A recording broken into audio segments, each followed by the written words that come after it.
All right, everybody. Welcome to Frightmare HQ. My name is Lloyd Cryer. I'm here with Carlos Blueberry. And we've got a very, very special guest today. Our special guest is... He's over here. It's Courtney. Right there. Which way do I point? Courtney Gains. There he is. Welcome to the show, Courtney. What's up, y'all? How you doing, brother? I'm good, except I realize this is live now, that anything I say can and will be used against me. So we tricked him. But that's all good. We tricked him, guys. We totally tricked him. Chris Rowe tricked you. It's the rowboat's fault, all right? Blame it on the rowboat. Yeah, we're going to blame it on the rowboat. It's good I know up front, though, because I might have said something I'd be like, we're going to edit that out, right? But now I know. There's no editing out. So no editing. Everything you say can and will be used Lloyd would be like, right. Sure, we're totally going to edit that out. Yeah. Exactly. It's edited. Well, Courtney, how have you been the last year or so of this crazy crap that's going on? Yeah, well, I think like everybody else, just trying to get through it, right? And trying to keep sane. Fortunately, I'm still able to do a few jobs. Probably, Good. Maybe I shouldn't have, though, got on planes and things with my, M91 mask and stuff. But it was a little frightening. I was sort of shocked at how the airports, how little they had it together, really. I thought they were going to do a little more to, take care of us. You basically wear a mask and good luck. That's pretty much it. You're on your own. Go. Yeah, but they're just now mandating masks on planes, so that's got to tell you something. Yeah, that's weird. That's true. So, I think to start with, we got this really cool compilation from Courtney that shows some of his clip, but also it's covered over by the music he does, which is actually really cool. So why don't we run that? Yeah. Courtney can tell us a little bit about the music that we're hearing, as well as maybe some of the scenes that we're seeing. So we're going to roll Journeyman first, right? Yes. Yeah, we're going to roll with Journeyman. Journeyman is a song I did quite a while ago on my first record I put out called Gains, 1988 to 1999, a compilation of a bunch of different projects. But that particular one, is really the big one on it. Matt Sorum, the drummer from Guns N' Roses, produced it for me. And when we did that, just timed out that Slash needed to go up there and do some recording. And so he actually played lead for me on the song, which was just unbelievable, experience to, when you watch somebody who's great at something, it looks like they're not really doing much. Like when you watch a great athlete run, it looks like they're floating. That's sort of what it was like to watch him play guitar. It doesn't look like, it's just going, but it's screaming. Right? Yeah. And he's just kind of chilled out. You look at his face and he's like, the first thing I do is, he tends to always have a bottle of Jack with him, right, before he records. So I brought him a big bottle of Jack and said, thanks for showing up. And I think that may have helped him, because he really took time to do a really good job on it. And it was just the kind of blues rock lead I needed over the song. And so that's the song. And then the video is just something I cut together last year, having too much time on my hands. That was just a compilation of a bunch of projects I've been in and photos and things like that. So you'll just go down memory lane of what I've been up to lately. Well, let's roll that, and you're welcome to talk over it. The audience will hear. Yeah, we'll listen. We'll just listen. Okay. Here we go. Journeyman.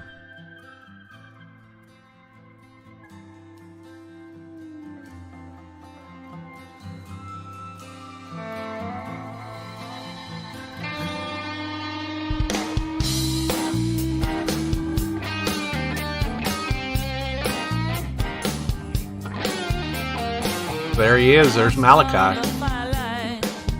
Should say the man, the myth, the legend, Courtney Gains. Malachi sings. That's a t-shirt my girlfriend. Oh, is it? That's cool.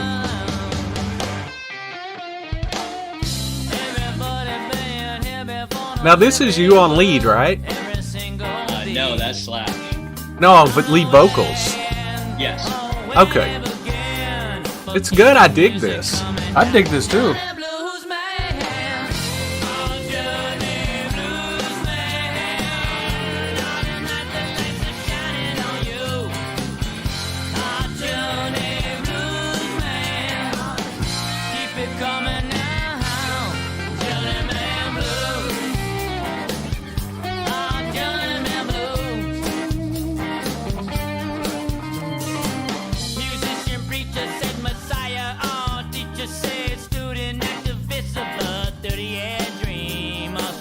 I like those sunglasses.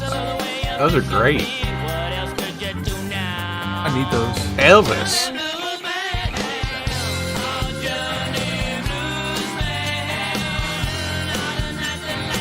Don't start dancing, Charles. I'm withholding my dancing because I could.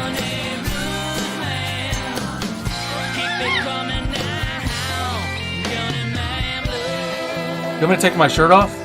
Oh, no. Please sure? don't. Just I can swing it about. We want to keep Courtney on the show. We don't want him to leave. Okay. That's what you said. Don't do it. My name is Earl. Yeah. There's candy corn. We're going to talk about a lot of this. Candy corn is such a great cast.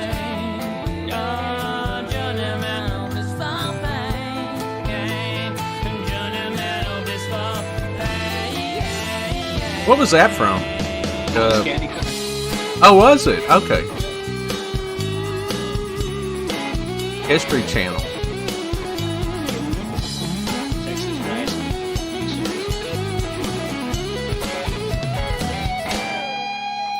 And that's Slash.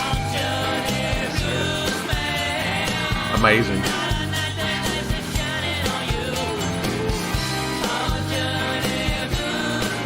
Man.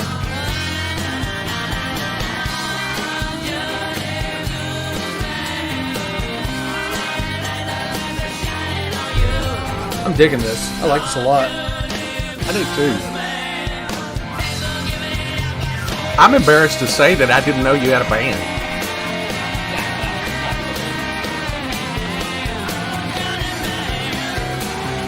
It's good. Yeah, he can jam, Lloyd. Come on. It's like old school rock, you know, just good old fashioned rock. Yeah.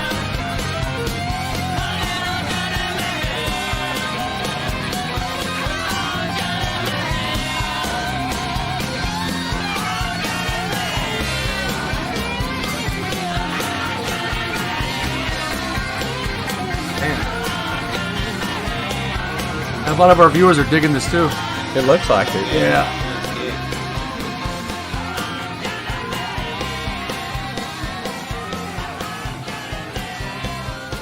That is awesome. You know, I always imagine Slash coming into a room like down from a cloud and like a ray of light. Is that what happened? Does he just like appear like, I'm Slash? No, but you know, he had an assistant with him and, you know, to bring his guitar and amp, right? And the guitar is a Les Paul with, you know, signature series with him on it. And then the Marshall half stack is a signature series. I guess you know you've arrived when Les Paul and Marshall, you know, you have your own signature line. Oh, yeah. You're like, this is me. It's okay. You're like, you're the dude. You're the man, for sure. Yeah. You should have been like, I'm keeping this, Slash. I'm sorry. This is I wish. I would love that. So, for those that not in the know like me, and I'm sure everybody else knows this, I'm the only one. But Bad Lloyd. I know. But Courtney has a band called Ripple Street. And you can find more stuff like this on the Ripple Street YouTube channel, right? Yeah, Ripple Street Band. Yes, this is Ripple Street Band. Okay.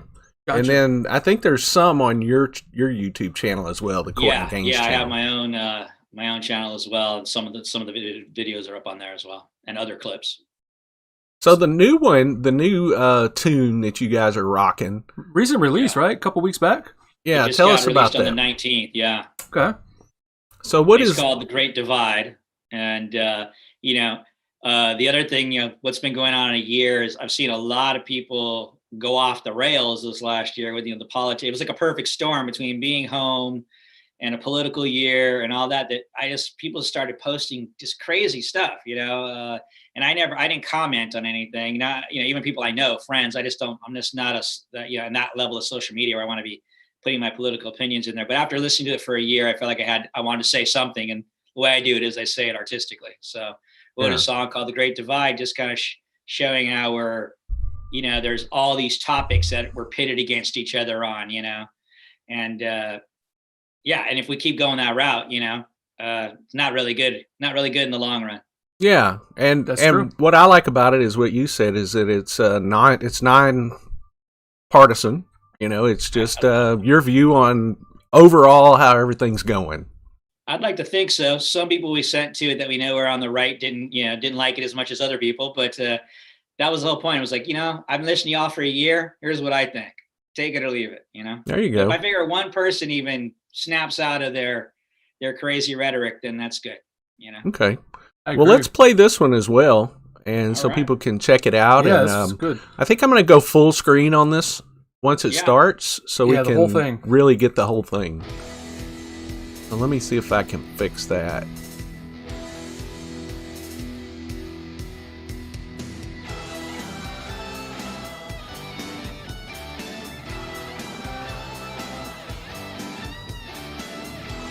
Go. There we go.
Gary Kent.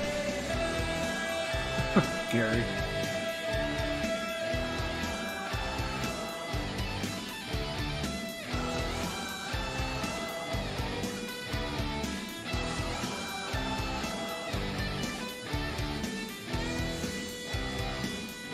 Is that the Gary Kent that's watching with us? I think so.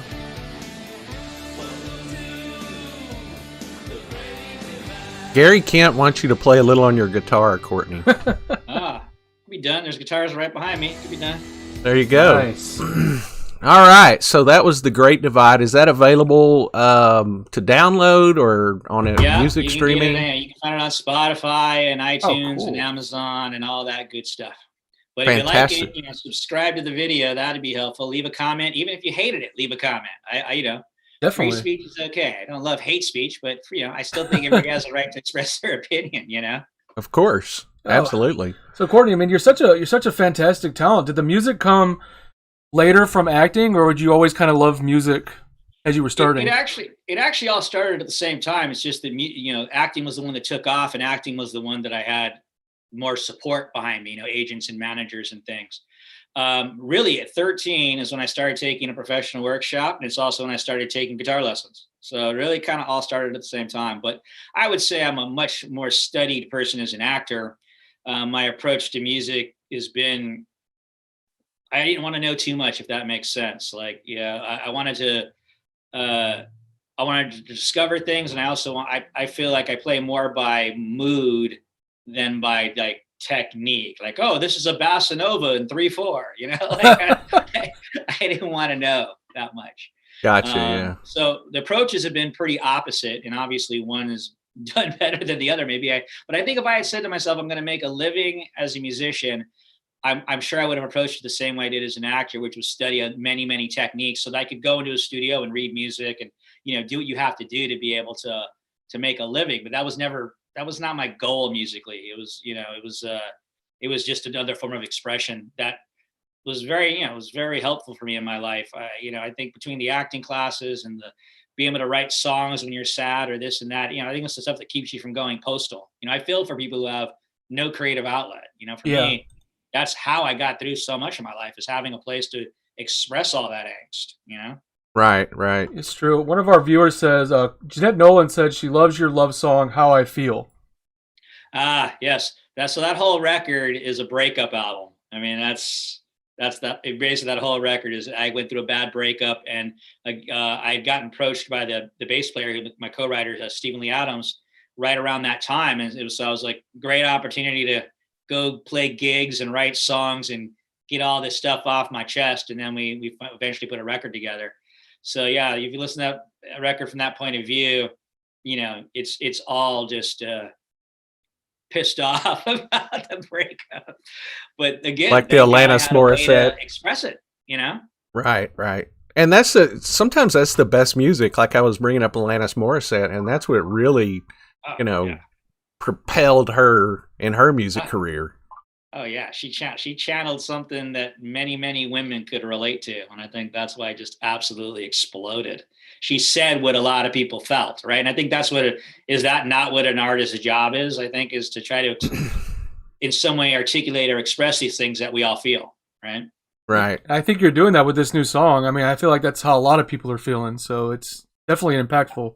And I really like it. I hadn't heard it. I hope so, and that's why this is the most I've ever pushed a song. We hired a company called Planetary Group to do PR for us to put it in college radio, and really hit up radio stations myself, and internet, and the whole Spotify thing and all that, to really just I was like, what, I have something to say, and this is how I want to say it. So hopefully enough people will hear it, Yeah. And What are if your it helps one person chill out, then that's true. Then great. Do you have any musical influences? Yeah, that's always a hard question. I don't think in those terms when I write. Who am I influenced by, or who do I want to sound like? And it's the same way with acting. Like there's people I admire, like say like Marlon Brando or James Dean or something, but I'm smart enough to know that I'm not Marlon Brando or James Dean. Right. I got to do what I do, and I approach the music the same way. But I've been influenced by a lot of things. My mother, listened to a lot of show tunes growing up, and so my father listened to a lot of jazz. Okay. And then the neighborhood I grew up in was a lot of oldies and stuff. When I talk about colors, like I didn't grow up that far from colors, actually. Yeah. But I think the oldies, are really well structured songs. People like Carol Kane wrote those songs. Sedaka wrote those songs. I think I learned a lot from them, even though I don't think my songs sound like that. But just I appreciate the structure and the form that they write in. So I think all of those things played a hand. Right. It's definitely worked my well. My brother was the one turning me on to rock. My brother was much older than me, so he was the one turning me on to the Doors and Black Sabbath and all that. Now we're talking. A lot of different influences. The Doors and Black Sabbath. Well, I picked up a little REM vibe on that last song. To me, I would agree with that. Okay. I would agree with that. Yeah, it definitely kind of had that. I felt that in there a little bit. That's cool. I love your approach to music, because I think those are the best songwriters and performance artists are the ones who just do their own thing, and they don't try to be like, oh, I'm going to sound just like this. And I can get that from you. Plus I love the way your voice sounds. Right? It's like I wrote that song on an acoustic guitar, and then I brought it to my bandmates and said, do you guys want to do this? I don't even know if this sounds like a Ripple Street song. If not, I'm going to do it on my own. I want to put this out.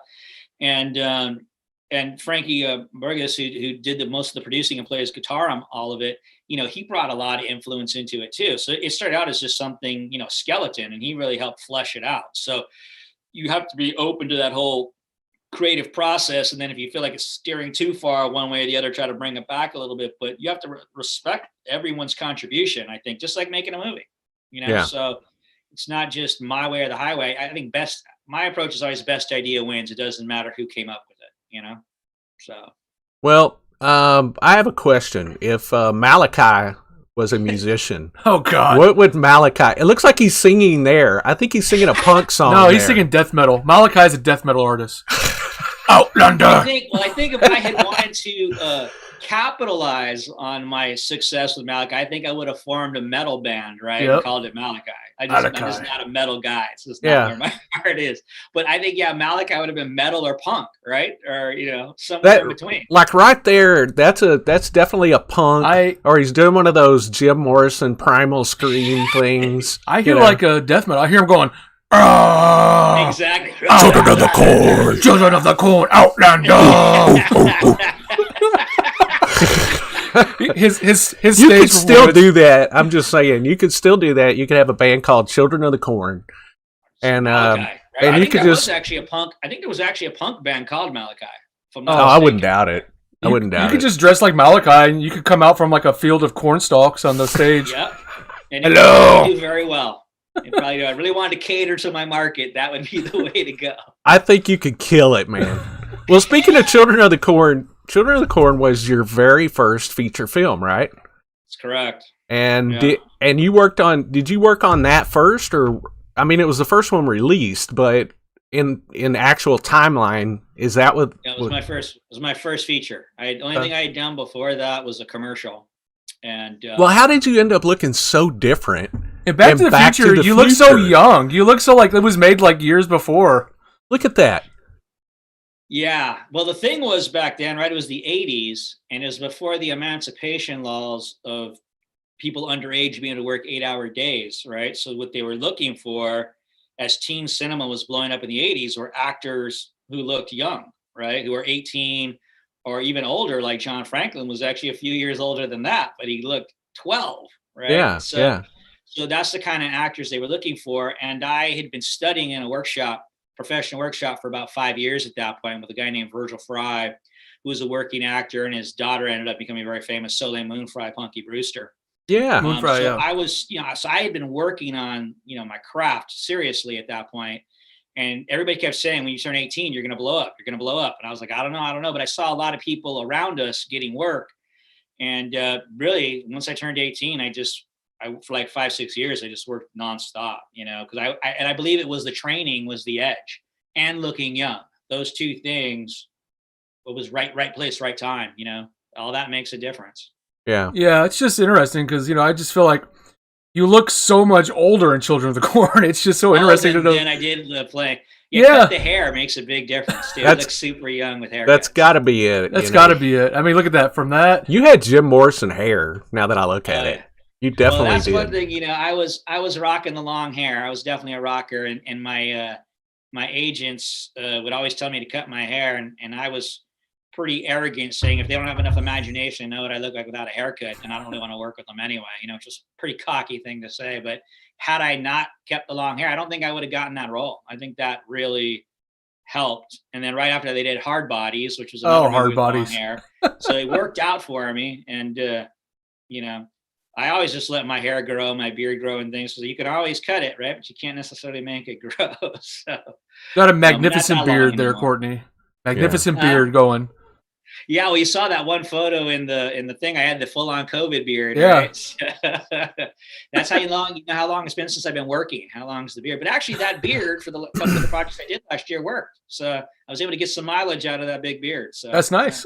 Works out. That's cool. For those that are just joining us, we are talking to Courtney Gains on Frightmare HQ. Courtney has a band named Ripple Street. Make sure you check that out. If anybody has questions for Courtney, I suppose Courtney will take a couple of questions. For sure. Yeah. Awesome.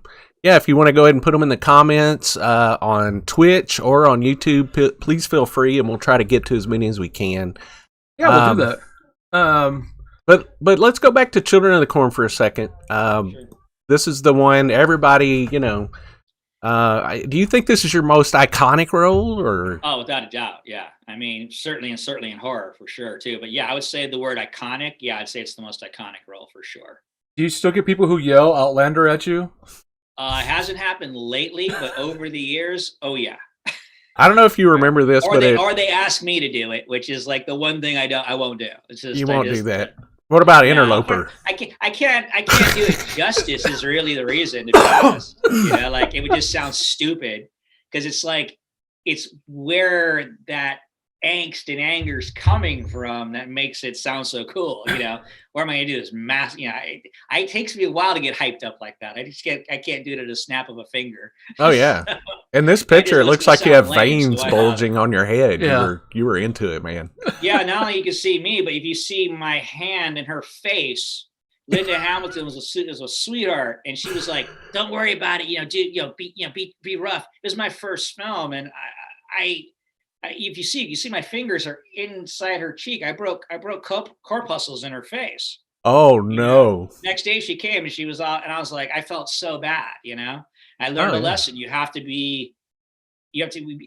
connect emotionally, but be in control. Yeah. And but yeah, I was geeked out of my mind there. Well, I don't know if you remember this, but a few years ago, George Romero had his star ceremony. And I remember it. That's unforgettable. Yeah, you were there. Charles and I were there. Oh, right. Yeah, and you were on the red carpet, and Charles and I were yelling, "Outlander!" Oh, that was you guys, huh? Sorry. We could see your face. You were like, "Oh, God." You were like, "These sons of bitches." Yeah, the reason I was there was it was because Chris Rowe was both our managers, and he made it his mission that he was going to get George a star, and he raised funds and did everything he had to do, and then unfortunately it happened. George passed right before it happened. I know, but that was a 3 or 4 year mission on Chris Rowe's part to make that happen. And I think it was deservedly so, so very much pretty awesome, but a pretty sad day at the same time, It was. Yeah. So go ahead, Charles. Where do you want to go next here? Well, I mean, you've done so much work, I can't go down the Back to the Future route because I love Back to the Future too much and we'll be here all day. But one movie I love that you did is The Burbs, and we have people talking about The Burbs. Awesome. And I have always loved your character in this because it is so subtly creepy. That it's just to talk a little bit about The Burbs and working with that cast. That was such a great cast in that. Oh my gosh! Sure. Well, certainly in conventions, that's the number 2 thing I sell. It's corn, and then it's this guy. What was interesting about that process was Joe Dante was really great to work with as a director, and he had a lot of ideas. So he knew the kind of bad haircut. He knew they use spearmint gum to make hair, and then he goes, put some bad teeth on him. And every time I'd come to him, this is the kind of outfit, and he'd just laugh and go, "You're never going to work again. You're never going to work again." He was great. So that really helped a lot to put the character together. He's like, I want this sort of Slavic voice, but I want it to be like anything anybody knows what it is. So I sort of pulled from a different few ideas. But the real key, the key of the character for me was, sometimes people use animal essences, like Dustin Hoffman's famous for that. Every character he does has an animal essence. If you look, you'll notice. To me, he was a scared deer, a deer in the headlights. He was, the Burbs were not something he was familiar with in any way. So that was really what I worked with, that really kind of locked me into that character. Yeah. There's so many people talking about it here. You answered a lot of questions already. They wanted to know what it was like. David Dugas says, what was it like working with that awesome cast in The Burbs? We got Tom Hanks. We got everybody. Yeah, it was great. Tom Hanks is, I always say, the most down-to-earth A-list actor you're ever going to meet, and that's the truth. During that movie, he went from star to superstar. That's when Big came out and just was this massive success. That was happening while we were shooting. Bruce Dern for me was a really great experience. I was always a real fan of his work, but he acknowledged the work I was doing and took me under his wing and gave me some really good advice. And I recently did a movie with him called Hellblazer. I don't know when it's coming out, but it was so great to get to see him again and just thank him for, because I'm a real fan of his, and for him to acknowledge what I was doing really, really meant the world to me. So, that's cool. But yeah, to get to work with Carrie Fisher, it just goes on and on, right? That was the hardest part, was everywhere I looked were people I admired and had grown up on. So I'm supposed to not obviously know any of them.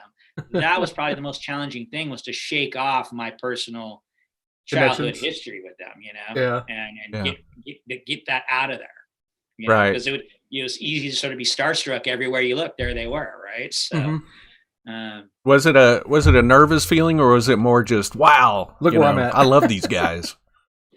No, it wasn't a nervous feeling. It was just like I said, just when I was working, I didn't want to be thinking to myself, "There's Tom Hanks, there's Carrie Fisher, there's Bruce Stern." I just, that doesn't serve me. Like I'm having to run a monologue or what they call an inner dialogue, an inner monologue of whatever this guy's supposed to be thinking, right? Not what I'm supposed to be thinking. Yeah. So is that how you shake that off? The actor I am, right? Right. So I had to just shake all of that off and say, I don't know these people. Right. Well, it is such a great cast. But one person I love that people don't mention a lot is Henry Gibson in that movie. Henry Gibson is such a great actor.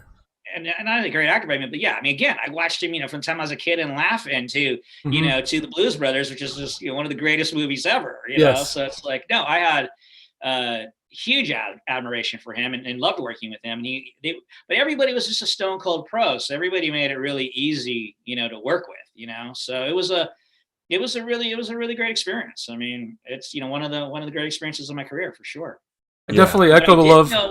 What I didn't know when I started doing conventions, though, was how much of a cult classic it was. I didn't know that because it wasn't a huge box office success. And when they were comparing it to how well Big had done before it, they were, people were sort of downplaying it. But over the years, I've realized that there are people who've seen that movie. There are people who see that movie like every month, like no kidding, with their family, like every month.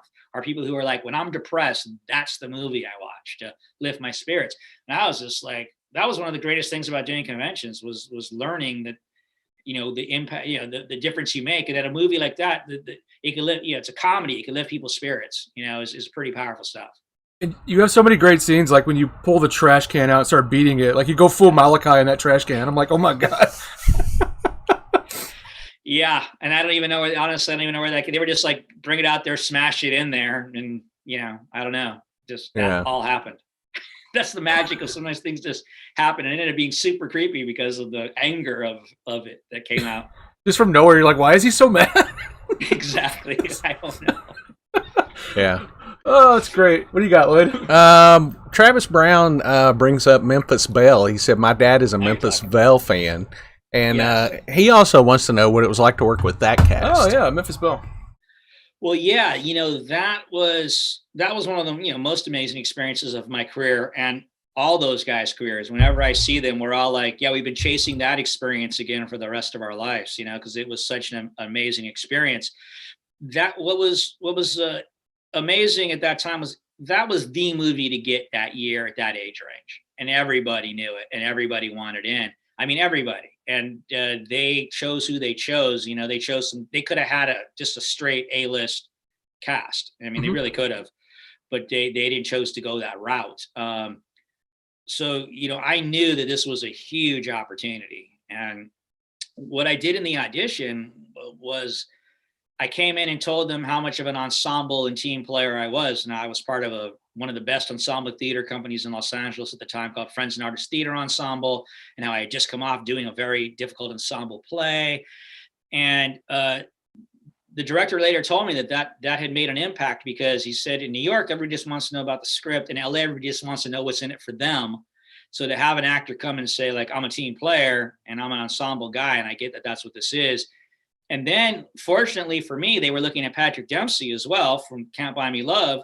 And on his tape was me, jacking him up against the wall with the, you shit on my house moment. And so that kind of sealed the deal too. He was like, whoa, this guy. There it is. There it is. He saw, there was range I didn't get to show in the audition. I think between the two things, it kind of helped seal the deal. Yeah, there's so many films. I don't even know where to start and where to end. Oh my God! And TV when we shows. announced that you were going to be on the show, we had so many people messaging us and going, "I hope you talk about Can't Buy Me Love and Can't Buy Me Love." And try to cover as much ground as we can. Exactly. People like so many TV show appearances that are great, and I'm like, there's just so much to talk about with Courtney. We could just go forever. Yeah, I'm looking on IMDb and how many credits? Goes forever. I mean. Let's see. There's a million credits. 131 acting credits. That's awesome. I had a goal to get to 100 credits by 50, and I did it before then. And just to be part of that club, to have done that much work, that body of work is probably what I'm, most proud of. That because it's hard to keep a career going for 35 years, and if you were a teen actor it's even harder, right? Yeah, a lot of people don't make that transition, and I think I always saw that was going to be a challenge, and kept working at the craft side of it, kept going to class and kept honing what I could do so that I could make that transition, because there's a lot of teenage actors that just get by on their good looks and their charm, and that's not going to cut it in the later years. Yeah. Did you ever run into any I guess struggle with your first role being Malachi? Did you have a lot of people who were real hard for you to do an audition for them because typecasting? Yeah, like typecasting you. Oh, I still think I deal with that to some degree. I mean, my manager again says people still ask if I still have that long hair, so that tells you right there how in the past they are. It depends on different casting directors, right? Like some think that I can only do bad guys, and based on that, some people, are in love with like Can't Buy Me Love growing up, and they think I can only play the guy next door. So everybody has their different opinions. The thing that I think helped me personally was I was smart enough to realize that at the time that I didn't want to get pigeonholed in just doing that type of character or just doing horror. And so my real focus was in the 80s was to not play the same character twice. Very good. That's smart. That's what I accomplished. But to give you an example of how sort of ridiculous that is after I did Colors, which was just to even find a movie. We're going to put that up. I'm going to put it up. Let's put it up there. Whitey, there it is. A white gangbanger, right? Like who would have saw that coming, that was even, I knew that there was guys like that because I grew up in those neighborhoods, but I didn't think Hollywood understood that at all. And Gerardo Mejia, who played Bird in that, he and I did 3 movies in a row together. We were shooting Can't Buy Me Love when he got that script, and he knew I grew up in the neighborhoods. He's like, dude, there's a white guy. And my acting mentor, Virgil Fry, knew Dennis Hopper pretty well. He helped him make Easy Rider. So I was able to get that meeting, and they were having trouble finding any white guys who understood that. So I wanted to represent that small percentage of guys that did all that stuff. But the hell, where was I going with this? I'm starting to lose I lost my train of thought. That's okay. We're talking about white gangbanging. The gangbanging? White gangbanging. Yeah, we're talking about white gangbangers and Colors, and you were saying something that you did right after Colors. Right after Colors. See, this happens to me all the time. Now it's on live television. I'm like, huh? It's all right. What was I talking about? But was it Rat Boy? I'll say, no, it was not Rat Boy. Colors is such a great role, and I grew up in the hoods of Chicago, and we were white gangbangers there too. And a lot of people don't think they exist, but they were out there. There's lots of them. So the story I always tell is the neighborhood I grew up in. There was a guy that was actually a redhead who became a gangbanger named Billy Red. And I always just said his mind must have just exploded when he saw me play this guy, because he knows basically I just stole him, right? That's me. Oh yeah, I'm sure he probably was like, can I sue this guy? This is like, But yeah, ode to Billy Red. You're going to see him one day. He's going to pop up out of a trash can or something and be like, hey, I've been looking for you for 30 years. Yeah. Exactly. I'm surprised I never saw him, because I still go out in the neighborhood, now and again. I've often wondered what happened to him.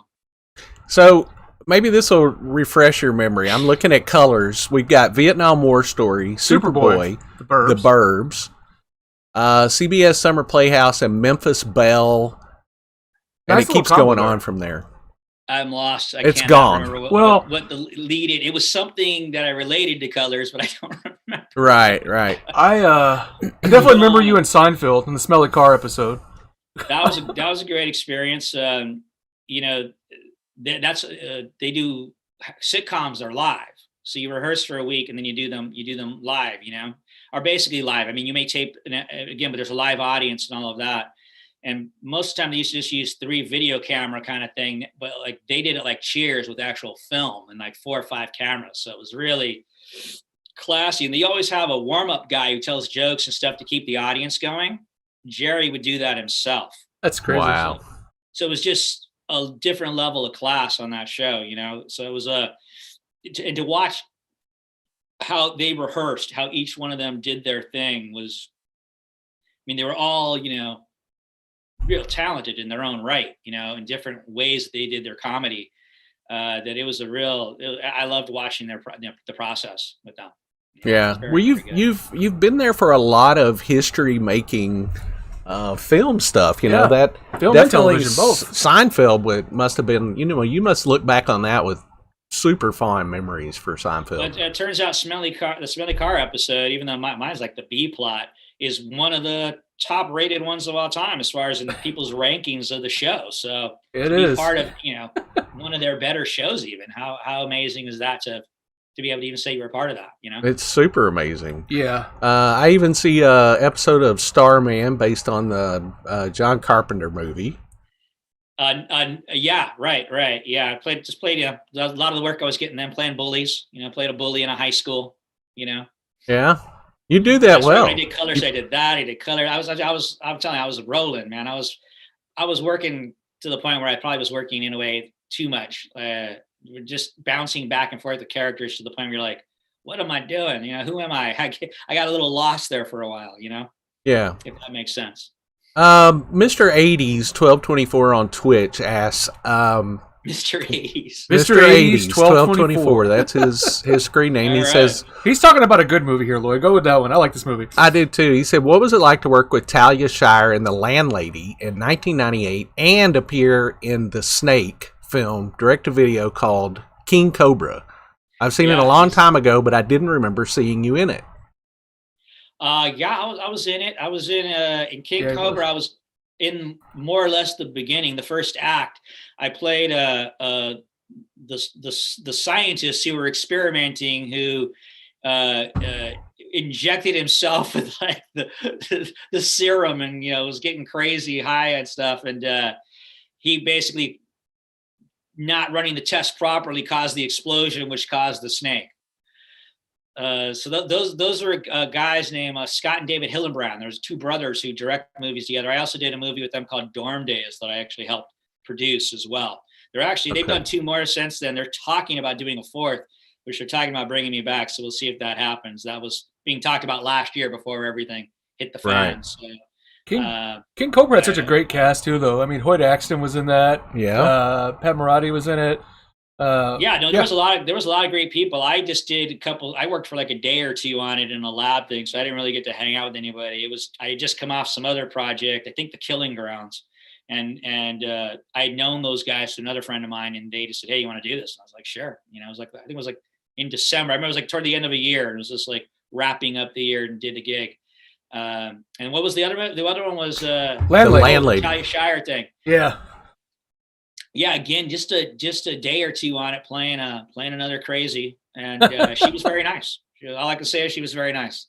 Right. It's just one of those things. It's hard to talk because you've done so much. You've worked with so many people, and you yourself are an icon. So it's like, what do we just move into? It's just so much here to talk about. Yeah. But I do think sometimes of all of the people, people I've had the chance to work with, I think that's when it sometimes sort of blows my mind. Whether it be a Johnny Depp in 21 Jump Street or it just, or a Sean Penn and a Malcolm, Robert Duvall and Colors. I mean, there's some, great actors that, Yeah, it's incredible. Certainly, learn from it. As movie watchers and fans, sometimes we don't realize that just because you were in a movie doesn't mean that you actually worked with that person. So is there anybody that you would like to work with that you haven't yet? Yeah, I'm sure there is. I'm drawing a blank right now. Gosh. I mean, you've worked with Slash. I have worked with, like, in Lust in the Dust, got to work with Cesar Romero. I was about to say, Cesar Romero, that's crazy. Yeah. Yeah, like, Batman as a kid, I thought he was fantastic, not to mention all the other things he did, but at that time, he was like, I was such a young guy, and he was such a old, great veteran, I was just in awe. Mm-hmm. God, who would I like to work with right now? Speaking of Lust in the Dust, that's a great movie if anybody hasn't seen it. Lust in the Dust, It's on Amazon Prime right now. If you guys haven't seen it, I'd recommend watching it because Divine's in that too, Cesar Romero. That's who I was going to ask about. Did you meet Divine? Well, yeah, I had some pretty intimate scenes there with Divine. Yeah. Yes, he did. That's a fun movie. That's what I always recommend people who are fans of you, because I find people who haven't seen that one a lot. It surprises me. It's so great. Mm-hmm. Yeah, it's pretty underrated film, And there's some great performances in it. Lainey Kazan's in it. It was in My Big Fat Greek Wedding. Played the mother in that. She's been on Broadway. And Divine, Divine was great. And just a super, super cool. At the end of the day, he'd always wear these sort of very nice white sweats waiting for his ride, and his hair was cropped very blonde, and he had a little diamond earring on, and he would always smoke a pinner of really good weed waiting for his ride to come get him. That's how he'd after being in that crazy outfit, he'd just be kicking it, smoking a joint, just the coolest. Yeah, I can imagine. That's awesome. Yeah. That's such a fun experience to have in such a young part of your career. It's crazy. You're like, whoa, this is nuts. Yeah. Absolutely. I remember when I got the job, it was my third film, and casting directors called me and said, if you have any trouble, the first AD's straight.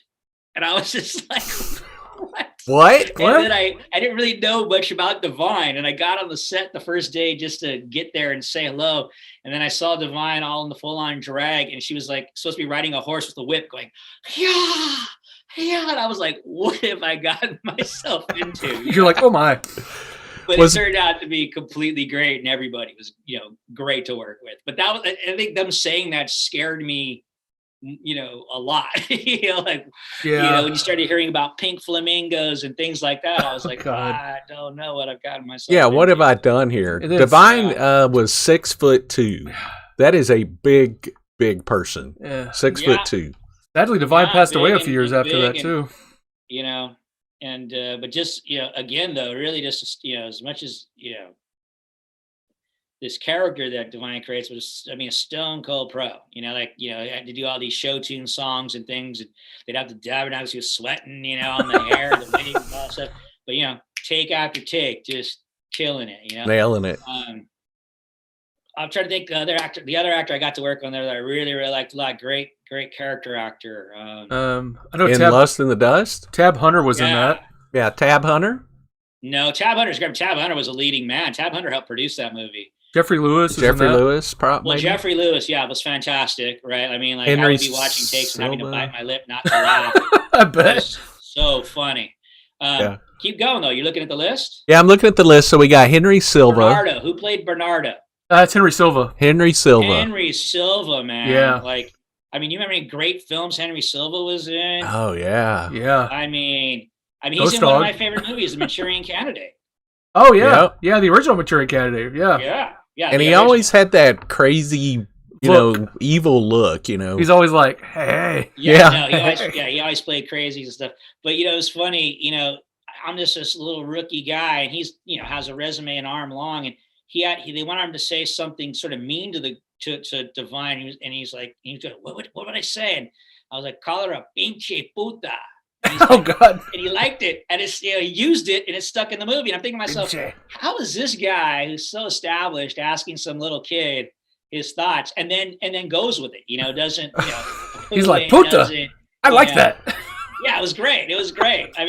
But the fact that he was just willing to ask me for feedback, believe me, there are a lot of actors that have way, way, way too big egos to allow a young guy to get in there and be creative with them like that. So I loved watching him work too. Such a great film. I'm gonna say it again. Everybody go watch it. Literally. Absolutely. And a lot of people are asking about Rob Zombie because you worked on Halloween as well. Yeah. Everybody always wants to talk about Rob Zombie and what it was like, and I can already tell you I know because I've asked many people on this show that question, and they always say he's amazing. Yeah. So I had a friend who had AD'd a job for him before Halloween. He was in my first band, a guy named Corey Scott, who's pretty big time first AD nowadays, does a lot of stuff. He said to me, don't worry too much about sticking with the script. He likes to improv and go with things. And so that was really a really helpful piece of information. So I came in with an open mind, not locked down to my ideas. And he ended up changing things a lot. We ended up working an extra day or two because if he thinks when he sees you put it together, he thinks it doesn't ring true, he starts working around things and getting it where he wants it. And we did like the rape scene stuff, first, and it's the only time I've ever been on a set where nobody was around the monitor watching, only him, because people didn't want to watch it. And he just kept saying, "This is really disturbing. This is really disturbing." I dig it. I dig it, man. So I guess that was a compliment in its own way. But he realized he needed to do some things differently, the scene before it and how we worked our way into that scene. And he just kept working till he got something he could believe. And I think that's what he does. I think that's really what he does. He writes a script, but he's not married to it until he works things until he buys the moment. And I like that. I like that a lot. Work for the truth. I mean, that's what I'm working for too. Trying to get to in a situation where everything's not true, right? There's lights and there's cameras and there's dialogue and there's outfits and there's costumes and there's people all around you. You're trying to block all that shit out and get to something real, right? Something that you can believe in. Because if I believe it, you're going to believe it. Right. If I can get myself to believe it, you're going to believe it. Right. Yeah. And I can imagine it's a lot easier when you have that open feeling with the director where you can go away you want to and not have to be like, oh, I have to stick to this. Or he's gonna get pissed at me. It's like, hold on. Yeah, but I just really liked how he was working. Like he was willing to throw out other ideas for better ideas. And I think it's just a small. It's a somewhat of a pivotal moment in the movie, but it's a somewhat of a small moment. At the same time, and he really didn't rush through it. He worked it till he believed it. Right. And it only made the director's cut. When they did when they do the previews of the movies, people said they didn't like the women said they found the rape scene, disturbing. I'm like, of course. Right? I remember that supposed to be, yeah. I remember watching a work print. Sometimes those preview things are kind of weird because they, sometimes studios make decisions based on somebody's uncomfortability that weren't they supposed to be uncomfortable? I mean, that was the point, wasn't it? Right. Yeah, and I hated that was dropped because I actually saw it in theaters at like a preview screening with that in it. And I was like, oh, this is so great that I remember going to see it when it was actually released, and I was like, where's the scene? I was like, that was a great scene. I felt like it built Michael's character up a lot more. It really did. I get you. It was funny thing is my son was in high school at that time. And so like, that was the only movie all his friends ever saw that I was in. So they were all like looking, he was on track teams and cross country and all. They was looking like, oh, you're a bad guy. I was like, sorry, it's only see. He was like, it's cool. But of the 100 things I've done, all he knew basically was Halloween. Kids nowadays, come on, guys. You should have gave them a list. Be like, here, go watch all of this and then come back to me and we'll discuss. Like here. The way it goes, I want to talk about something that you did recently in the horror genre called Candy Corn. And I'm gonna try to move that out of the way a little bit because you're blocking his beautiful face. I'm blocking it up. Go this way. There he is. I'm kind of there. We are. You block us. Don't block Courtney. There we go. We'll block you guys us out instead. Okay. That's right. So how did you get involved in this one? Because not only were you in the film, you're a producer as well. Yeah, so the director Josh Hasty approached me to do the film via Poncho. Poncho and I had known each other already. We had the same manager at the time, and so I came on originally just as an actor, but the movie fell into funding problems, and so I helped raise a little bit of money to do some more shooting, which then helped get the rest of the money. And so it ended up being I think from beginning to end, like a 3-year trek. Oh, wow. Yeah. And reshoots and all kinds of things. But, I thought it was an interesting film to do. And I thought it was an interesting role to do. And I thought that he showed promise as a director. And so I didn't want to let it go to the wayside. So I did what I could to help out. Oh, that's fantastic. That is fantastic. And you got to work with great people on that, like PJ Souls, PJ she hadn't done anything in a long time. And, Josh really kind of had to talk her into working. And she was just an absolute joy. She was just a lot of fun. She is. We've had her at the show a couple times. She's always super sweet and always nice to talk to. Right? Yeah. Super sweet. We've had you on for almost an hour. I feel like we could talk to Courtney for like We could do like a 30-hour marathon talking to Courtney. Let's just keep doing it. Before we go, though, let's talk about, you've got a lot of stuff announced and in pre-production. Of course, we know COVID's going on, so it's making some of that difficult, right? Let's just talk about the things I shot last year. The one pre-production, who knows, right? Sometimes they're there forever. So last year, what did I do? I did a movie called River. It's in the sci-fi genre, but it's not a lot of sci-fi effects. And they had done a short that did really, really well in festivals. I think is getting released. The short is getting released this week. Okay. And I just saw a screening of it. It was just 4 people in it, and came out very nice. And they look like they already have distribution, and so that one should be the first one to pop up. River, and the second one, the one I did last, was called The Bleeding Dark, which is a horror film in terms of special effects. It's very much like 80s, 90s types effects, practical effects, but it's very much a drama too. So it's sort of like drama, supernatural horror. Really good tour de force for me as an actor, big range. So I'm looking forward to seeing how that all melds together. Because like I said, it was very, emotionally speaking, it was very dramatic and very, very much a drama, but the kills and all of that stuff was very much, old school horror. So looking forward to that. See how that melds together. And I did a comedy called My Redneck Neighbor that I played the second lead in that. That was an about Lloyd. Crazy project. Hey, don't talk about me like that. I know I'm a redneck. That's okay. And so I have no idea how that's coming together. I haven't heard anything, but that should be wild. And then I did a cameo in a movie called American Bigfoot. It's got Vernon Wells in it and some people. I think it's a horror / comedy. And I just did a cameo of a guy getting interviewed like in the news, but with that big beard, I did a full on, I saw Bigfoot, kind of thing. But they also put a song of ours in it, Going Places. So excited about that. So that was kind of the trade-off. They liked the song, and then they asked if I do something, and I said sure. So so even in a year that was pretty down for the industry, I managed to do a few gigs. So thankful for that. I was reading the synopsis for My Redneck Neighbor, and it sounds really interesting. An Asian Chinese woman living on a busy hillside road suddenly finds herself being bombarded by swamp people moving in next door. Are you a swamp people?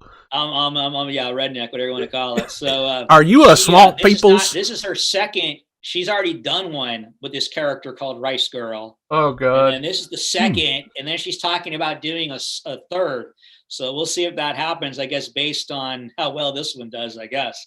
But it was a wild, one of those shoots where you try to knock it out in 14 days or something, and just cranking. So got you and Eric Roberts. There was a lot of room for improv and things, and it was fun. So, but I just don't know what we have, to be honest. Sometimes you just don't know. Yeah, I was reading you're co-starring with Bai Ling, Eric Roberts, and Kat Ling. Yeah, Kat Ling, the lady who put it all together. Okay. And getting to work with Bai Ling, I've always been a fan of her, so that was great. And then Eric Roberts is, just works nonstop. I can just see Star 80, man. That movie, Star 80 is fantastic. 80? It's so crazy. I don't know about you, but I can see Eric and Courtney both as swamp people in my head, and I'm already liking what I'm seeing. So yeah. It's pretty funny seeing him doing a Southern accent because I've never seen him do that before. I don't think I have either. Yeah. But you do a good Southern accent, right? Yeah, well, I think I'm from California, and I think lazy Californian to Midwest to Southern is kind of slides in easy. My mentor was from Iowa, so I grew up around this guy that had a Midwestern accent. So I think, and I just have that look. I'm going to get, those are the kind of roles I'm going to get cast in. Yeah. So. Yeah. I better know how to. You better know that redneck accent. I don't even know what you call my accent. It's not redneck, but it's like country hillbilly. It's Lloyd Cryer. That's the name of the accent. It's Lloyd Cryer-tastic. Where are you from originally? Well, okay, so you won't know from Texas, but a little town called Bardwell, Texas. It's out in the middle of nowhere. Actually, the only thing that ever happened in Bardwell, Texas is the cotton gin was a big deal. Oh, God. And And then at one point, before Nightmare on Elm Street, Wes Craven came through and filmed a movie called Deadly Blessing with Sharon Stone and Ernest Borgnine, and that was the biggest thing that ever happened. Blew everybody's mind. Was there a parade? Yeah, I think. We had a big festival when that happened. We were bobbing for apples and doing hayrides. Did you have the Borgnine Festival? We did. Oh, Lord. Great, Courtney. Well, I want to talk about the music one more time. I want to remind everybody, go to YouTube, go to Ripple Street, and go to the Courtney Gains YouTube channels, and check all that out. You can also find me on Facebook. Yes. That's about it. Not much on the Twitter, not much on Instagram. So yeah, those are the places. And then check out the music websites like Spotify and all that, so you can go and check out. Yeah, you can go check that out. Check out the Great Divide. Make sure you go on there and like the videos, share the videos. It's a great video. Now, as you guys go to block or whatever you do, should I just play a little tune on the way out here since that one guy asked? Oh, I would love that. I didn't want to ask you, but we don't have to like play the whole song or anything. God knows how long a song will take, but we don't care. We'll go all day. Since the guy asked, right? Yeah. We'll just point the camera and we'll just walk away and we'll let you do your thing. No, you don't have to do the whole song or whatever. You can just go to block or whatever. Yep, we'll do that. What are all those satanic symbols hanging up behind you there? All that stuff? Yeah, I'm just joking, by the way. That's just different spiritual religions and things. Got it in Salem. Nice. Oh, that's cool. That's cool. Oh, it is devil stuff then. He who walks behind the devil worshiper, everybody. No, I'm just kidding. All right, what are we playing here?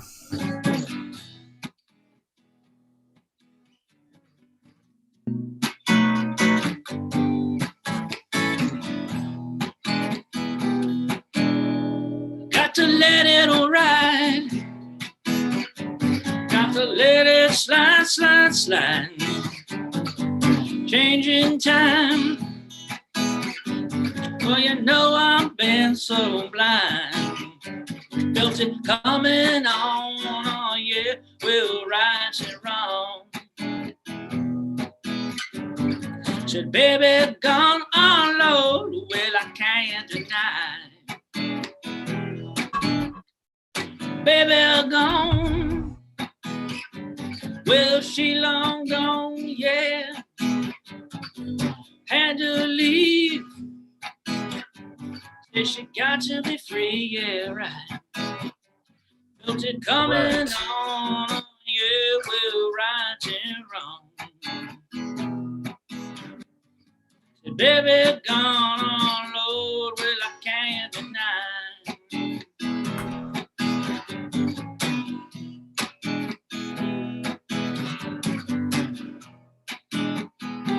Yeah. Get it, Courtney. Said, baby, gone on low, well, so mine. I know he wanted us to go to black, but I was enjoying it too much. All right, yeah, I didn't want to. We'll got your lighter out. Yeah, man, Courtney. Good job, Courtney. Man, thank you so much for performing for us. We didn't expect that, so that was quite a treat. That Everybody, was a treat. Courtney Gains, let's give him a hand. Thank you, Courtney. The man is here, and he's a man of many talents. Good times. It was fun. Thank you so much, Courtney. Absolutely. Thank you, sir. We appreciate you. And we're going to go ahead and let you go now. You have a good day, sir. You too. All right. Bye-bye. Wow. Woo-wee. That is awesome. Let me see if I can find a good screen here. Let's see. Man, that's good talking to Courtney. Look at that. Look, we're big. Courtney is awesome. Courtney is awesome, actually. Always been a huge fan. Always been a huge fan. He definitely broke onto the scene with Children of the Corn. Children of the Corn. I mean, I know him. Everybody knows Charles is a huge Back to the Future fan, so I have to be like, why were you so mean to George McFly, you son of a bitch? And I had to hold it in. You didn't ask him that. You should have. I held it in because I would have just went off. Well, he's fantastic. He is fantastic. I can't thank him enough for joining us today because, I grew up with this guy. I think a lot of us did. I mean, same here, Can't Buy Me. We didn't even talk about a lot of his movies just briefly because there's so much, but Can't Buy Me Love, The Burbs, just fantastic. He's done so many TV shows. I mean, we look at his TV shows and they're just like ongoing. But I want to remind everybody again that if you haven't seen Lust in the Dust, that is on Prime Video. You should watch it because it is a fantastic comedy movie. It is so great. Yep. And you should go back and watch Hard Bodies, too, because there's several, actually, horror actors. Kane Hodder is in great. that, isn't he? Hard Bodies is great, too. That's a wonderful Courtney Gains marathon. Watch all the other stuff. Watch Lust in the Dust, watch Hard Bodies, and then go watch Colors. Yeah. Colors. Colors. You don't like me? Yo. Cool. No, you don't like me? Fool. You disown me? Cool. I don't need your assistance, social assistance. Every problem I got, I just put my fist in. My name's Lloyd Cryer, and I'm a crier. Woo, woo. That's what we call redneck rap back where I'm from. Redneck rap. I sure like corn when I look at porn because I'm a redneck named Lloyd Cryer. Right. I gotta get back over to this screen. I know it's gonna be messed up for a minute until I fix it. No, it's cool. But yeah, I want to thank everybody for jumping on with us with Courtney. As a reminder, we have our Twitch Prime watch party tonight of what, Lloyd? Oh my God, you're gonna ask me what it is? Bubba Hotep. That will be awesome. I'm looking forward to that. I'm looking forward to Bubba Hotep. Yeah, we didn't have a host, but Travis offered to join with us. Well, let's let him in. Downtown Travis Brown's going to join Travis, us. Travis, you want to join us? I know you're watching. Absolutely, you're more than welcome to. I'll get you a link later today. And then let's see. I also want to remind people about that. Yeah, Frightmare Collectibles is hosting an appearance by Lisa Wilcox from A Nightmare on Elm Street 4, The Dream Master, and A Nightmare on Elm Street 5. Freddy kills more people. In space. That's right. In space. No one can hear you dream. That's right. And Lisa Wilcox is one of the sweetest people out there. We did that interview with her a few months back. She was so sweet, so down to earth. So sweet. She looks exactly the same, that girl. I'm like, she is great.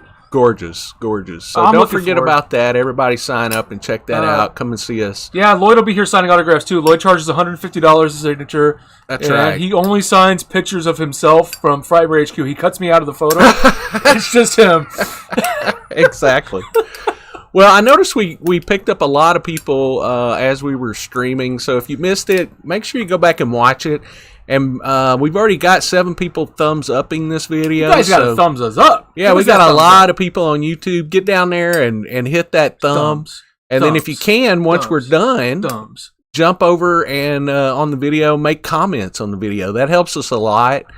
And we appreciate all the interaction from you guys. Yep. What else, Charles? What do we got? Well, just want to thank, like I like to do all of our shows, thank our Patreons again who are always supporting us. If you guys aren't a Patreon yet, go join our Patreon, because we do Patreon-only shows on there. Our last one we did was part of our director series, right, Lloyd? With Larry Cohen. That is correct. We're looking at maybe doing 2 shows this month. I know they want to do a special on Jalo, and we want to do another director. So I think coming in February, we're going to have 2 Patreon shows. If you want to join those, not only are they fun, because you get to have your own special show with everybody, but we do some cool giveaways during those, too. We do cool giveaways during it. Yep. And you can get in on that action at the $7 level.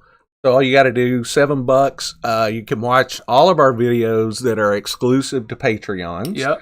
And we will give away stuff to everybody that's live with us on those videos. Yep. And then, if you're at the $9 level, you get entered into the super mega prize pack. Get a prize pack that I send you out, and it's got all kinds of fun goodies in it.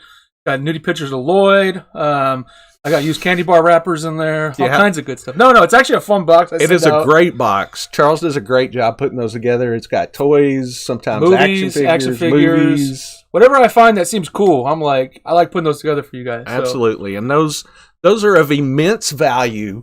They're definitely worth more than $9. Yeah, they are. They're definitely worth more than $9. That's right. So if you can join us, our Patreons mean the world to us. Everybody that watches us also means the world to us. But Patreons help us out by helping us keep the lights on. You know, there's subscription fees that we have to pay to come live, and all kinds of little stuff. You know, we have to buy equipment and mics, and you know, we've got some of that stuff here that Patreon has bought us. Yeah, and we're so appreciative of the support that we get on Patreon. So just go to Patreon, look us up, Frightmare HQ. What else, Charles? Man, that is it. Just a reminder, guys, we'll be back for Year in Horror 2003.